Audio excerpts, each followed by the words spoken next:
السلام عليكم ورحمة الله وبركاته.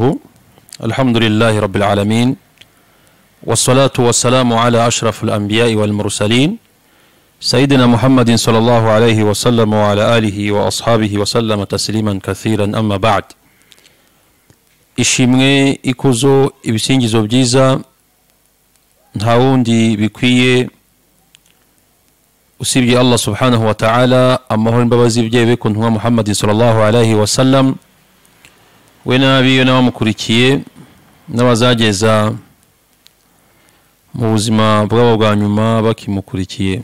Abandi b'Abayisilamu, nk'ibisanzwe turibukiranya tukigishanya kugira ngo umuntu abe mu dini ya Allah subhanahu wa ta'ala hari icyo asobanukiwe. Muri iyi minsi rero tuvuga yuko twabonye ikigeragezo tukabona n'umugisha. Ikigeragezo mvuga ni ibijyanye n'ibikoresho dufite, abantu bakurikiranaho ibintu bitandukanye ku mbuga nkoranyambaga. Navuga harimo amatelefone, harimo televiziyo, harimo amaradiyo n'ibindi. Ibingibi rero bizaza bimumugisha kuri bamwe ko bazabikoresha neza, ari nayo mpamvu bamwe mu bamenyi babigereranya n'icyuma gifite ubugi habiri. Ni ukuvuga ngo abazagikoresha neza icyo cyuma bahata ibyo bagomba kurya, batunganya ibyo bagomba kurya, kizabagirira akamaro. N'abazagikoresha nabi, biba, bangiza, kizabagiraho ingaruka. Ubwo rero nagiraga mvuge yuko dufite umugisha kuri ibi byuma abantu dukoresha mu buzima bwa buri munsi. Abantu, Sheikh Ibn Uthaymin niwe wavuze yuko abantu muri iyi minsi, muri bino bintu, abantu bagerageza gushira mu bwangizi, abantu bakangirikiramo, abantu bagasebanya.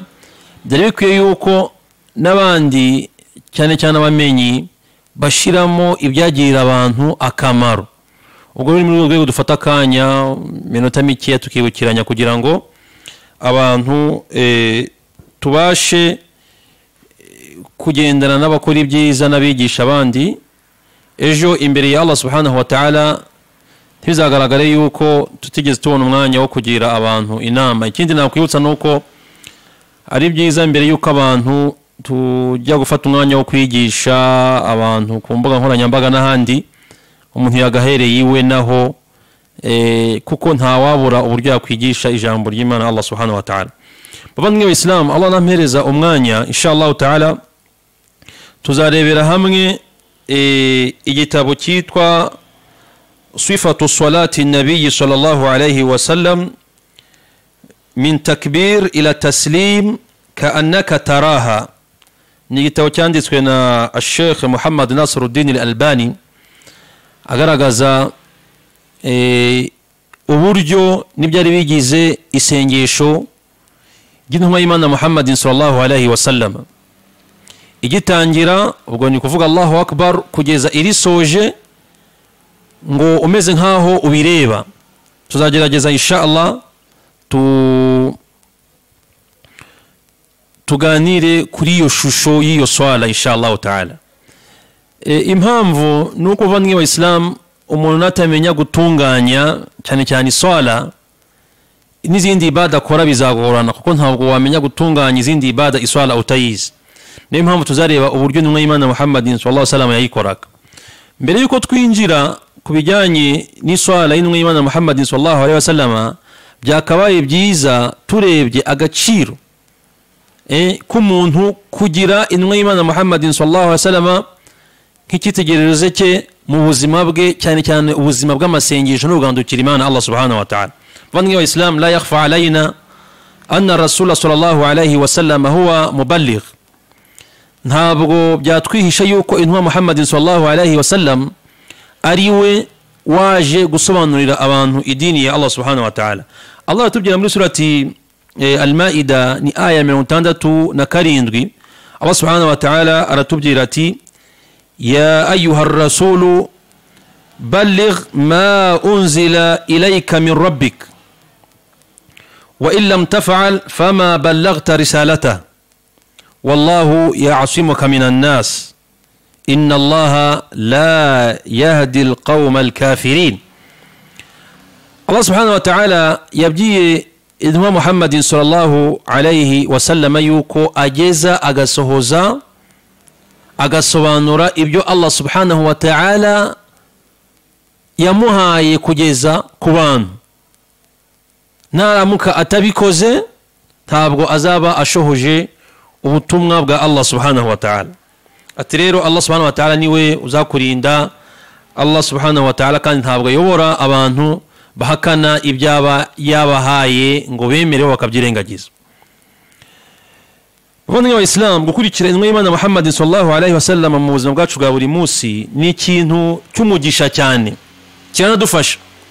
N'ingorane zimwe na zimwe abantu bagenda bahura nazo muri ubuzima bwa buri munsi biterwa n'uburyo bagenda birengagiza intumwa Muhammadin sallallahu alayhi wa sallam. Hari amagambo rero y'abamenyi atandukanye yagiye agaragaza yuko uwabo wa mbere cyangwa se uwo mu Islam agomba gufata nk'ikitegererezo mu buzima bwe bwa buri munsi ari intumwa y'Imana Muhammadin sallallahu alayhi wa sallam. Ibagiye kubivuga bitewe n'uburyo abantu bari bamaze gufata abandi. Umukumva umuntu akavuga ati ngiye ngendera kuri mazhebu runaka, ngewe nkurikira Imam Shafi, ngiye nkurikira Abu Hanifa, ngiye nkurikira Ahmad ibn Hanbal, ngiye nkurikira Maliki. Abana bamenye twemera kandi bagendera ku murongo w'intumwa y'Imana Muhammadin sallallahu alayhi wa sallam n'abasahaba ahli sunna wal jamaa. Kuko intumwa y'Imana Muhammadin sallallahu alayhi wa sallam yahanuye yuko abantu bazacikamo ibice kandi niko bimeze, hakazasigara igice kigendera ku byo yigishije n'ibyo yigishije abasangira ngendo be. Ariko rero ntibikwiyeho yuko umuntu yareka ikintu y'Imana Muhammadin sallallahu alayhi wa sallam yigishije ngo ajye gufata iby'abantu bagenderaho. Ni kuvuga ngo icyo nshatse kuvuga, dukeneye gukura ibada z'umwimerere ku ntumwa y'Imana Muhammadin sallallahu alayhi wa sallam. Ntabwo dukeneye gukura ibada ku bantu twabigaho ibindi bijyanye na experience zigiye zitandukanye z'ubuzima, ariko nidukenera amasengesho tugomba kuyakura ku ntumwa y'Imana Muhammadin sallallahu alayhi wa sallam. Mu mvugo zagaragaye kuri abo bamenyi twava nk'imvugo igaragara kuri Abu Hanifa rahimahullah. Abu Hanifa ari mu bantu bagiye bakora ubwitange mu kwiga no kwandika ibitabo bigiye bitandukanye, ariko ntiyigeze ahamagara abantu ngo bazamufateho nk'ikitegererezo bareke iby'intumwa y'Imana Muhammadin sallallahu alayhi wa sallam. Mu byo yaravuze ati idha sahha al-hadithu fahuwa madhhabi. Ibingibi bivuze mu bitabo bigiye bitandukanye n'igitabo Al-Hashiya cya Ibn Abidin nacyo cyagiye kibigarukaho ngo yuko hadithi niba iri sahih ngo niyo murongo wa Abu Hanifa. Uvuga ngo n'umuyisilamu rero yakagiye afata yuko muri gahunda ze agashaka hadithi akaba ariyo imubera umuyoboro atarebye ngo umumenyi runaka. Ikindi Abu Hanifa tubwira yavuze mu bitabo bitandukanye biri no mu gitabo cyanditswe na Ibn Abdul Barr cya Intiqa'u fi Fada'il al-A'imma al-Fuqaha, yaravuze ngo la yahillu li ahadin an yakhudha biqawlina ma lam ya'lam min ayna akhadnahu. Ngo ntibyari bikwiye yuko umuntu afata imvugo zacu akazigenderaho atazi natwe aho twazikuye. Bavandimwe b'Islamu rero ibi byose nibigaragaza yuko umuyisilamu yagakwiye kwiga ku mumenyi ariko akareba hadithi iri sahih, ntareba umumenyi nk'umumenyi ku giti cye, kubera ko nta mumenyi wahawe ubutumwa n'intumwa y'Imana Muhammadin sallallahu alayhi wa sallam. Abu Hanifa yongeye kuvuga ati fa inana bashar naqulu al-qawl al-yawm wa narja'u anhu ghadan. Abu Hanifa aravuga twe turi abantu, uno munsi yagiye tuvuga imvugo ejo tukisubiraho. Bavandimwe b'Islam, Abu Hanifa yongera kutubwira ati idha qultu qawlan يخالف كتاب الله تعالى وخبر رسول صلى الله عليه وسلم فتركوا قولي ngo umunsi navuze imvugo havuga imvugo inyuranya n'ibiri mu gitabo cya Quran ikanyuranya n'intumwa y'Imana Muhammadin sallallahu alaihi wasallam ngo mujye mureka iyo mvugo yanjye mufate ibiri mu gitabo cya Allah subhanahu wa ta'ala n'ibyavuzwe n'intumwa y'Imana Muhammadin sallallahu alaihi wasallam. Undi umenye twavuga abantu bakunda kugenderaho uyu Abu Hanifa impamvu twari tumuzanye n'ubumenyi abantu bari mu gice cya Aziya benshi ndavuga nk'igice cy'Ubuhindi na za Bangladesh hariya bakunda kumwibonamo, ariko yerekanye yuko utakaretse ibyavuzwe n'intumwa y'Imana Muhammad sallallahu alaihi wasallam ngo rebe ibye. Undi umenyi ni Malik ibn Anas rahimahullahu ta'ala, uyu numenyi wabaye i Madina ku gihe cye, hari n'abamwita imamu Darul Hijra, bamwita ko ari yabaye mu imamu b'i Madina bakomeye, ariko nawe ari mu bantu bashishikarije abantu gukurikira sunna z'intumwa y'Imana Muhammad sallallahu alaihi wasallam bakareka kugendera ku magambo ye n'urwego yari afite mu bumenyi.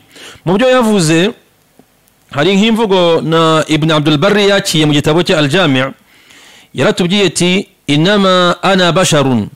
Malik aravuga ati radiyallahu anhu aw rahmatullahi alayhi, mu byukuri nge ndi umuntu ukhti wa usib, mu byo mvuga nshobora gukosa cyangwa se nkabuza n'ukuri, mu byo mvuga cyangwa se nandika nshobora gukosa cyangwa se nkabuza n'ukuri. Fanzuru fi ra'yi, mujye mureba umurongo ngenderaho ngewe, fakullu ma wafaqa alkitab wa sunna fakhudhuhu, ibizajya bihuza na Qur'ani hamwe na hadisi mujye mubyakira. Wa kullu ma lam yuwafiq alkitab wa sunna fatrukuhu, ibizajya bitandukana na Qur'ani na sunna mujye mubyihorera.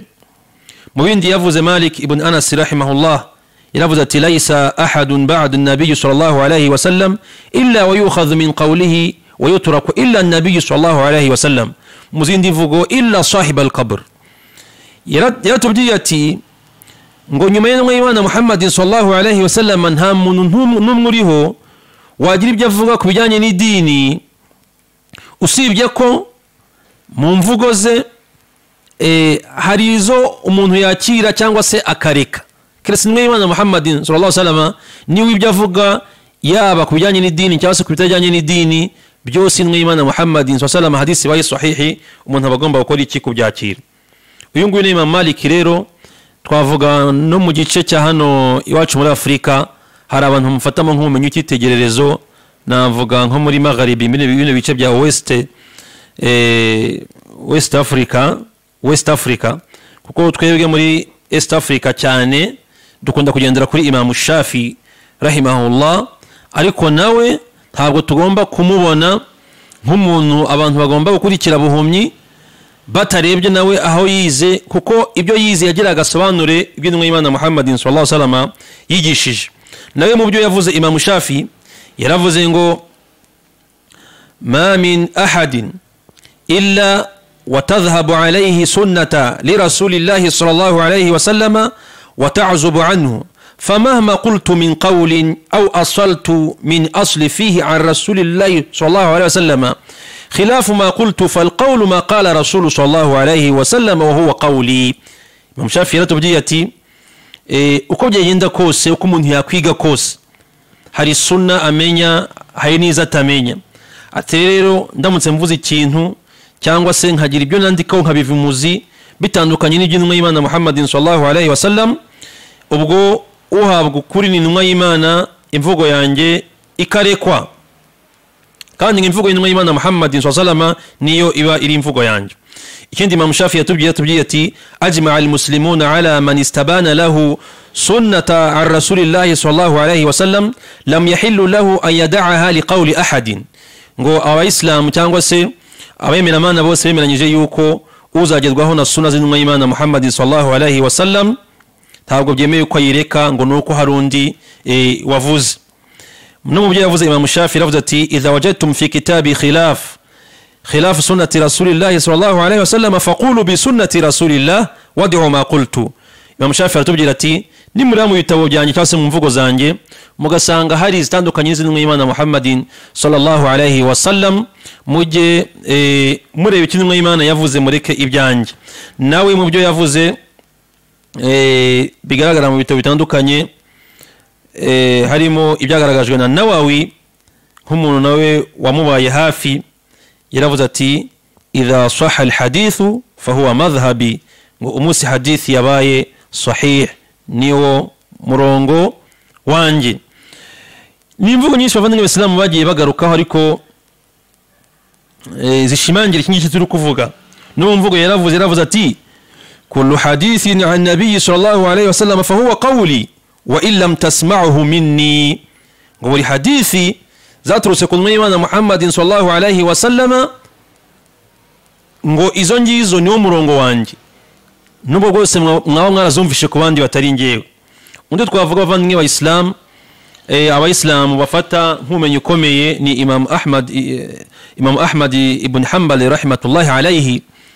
Nawe twavuga bino bihugu bimushingiraho cyangwa se bikurikira ubumenyi bwe, twavuga nk'igihugu cya Saudi Arabia n'ibindi, nabo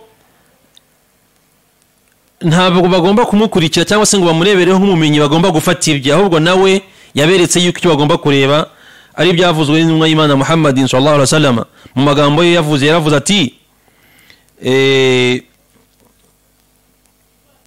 ibi bigaragara muri I'lamul Muwaqqi'in ya Ibn al-Qayyim al-Jawzi, ubwo atubwira ati la tuqalliduni. Imam Ahmad yaravuze ati ntimukajye munkurikira, yani buhumyi, wala tuqallidu Malikan wala Shafi'i wala al-Awza'i wala Thawri wa khudh min haythu akhadhu.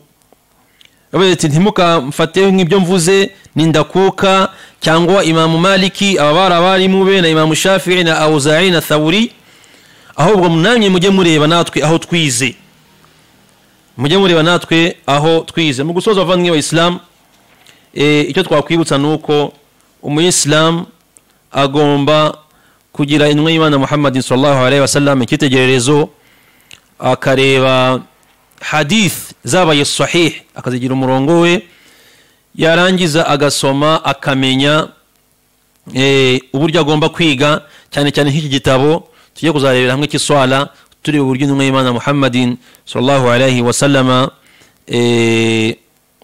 yasenze, tukirinda gutandukana nawe. Allah aratubwira muri Qur'ani ati surati Nur aya 63 ngo falyahdhari alladhina yukhalifuna an amrihi an tusibahum fitnatun aw yusibahum adhabun alim, ngabantu bajye bigengesera bareke gutandukana n'intumwa y'Imana Muhammadin sallallahu alayhi wa sallam, kubera ko bashobora guhura n'ibigeragezo cyangwa se bagahura n'ibihano ku munsi w'imperuka. Ubwo bavandimwe b'Islam inshallah tuzabane muri kino gitabo turebera hamwe uburyo intumwa y'Imana Muhammadin sallallahu alayhi wa sallam yakoze iswala ze. Wallahu a'lam wa sallallahu ala sayyidina Muhammad. Wassalamu alaykum wa rahmatullahi wa barakatuh.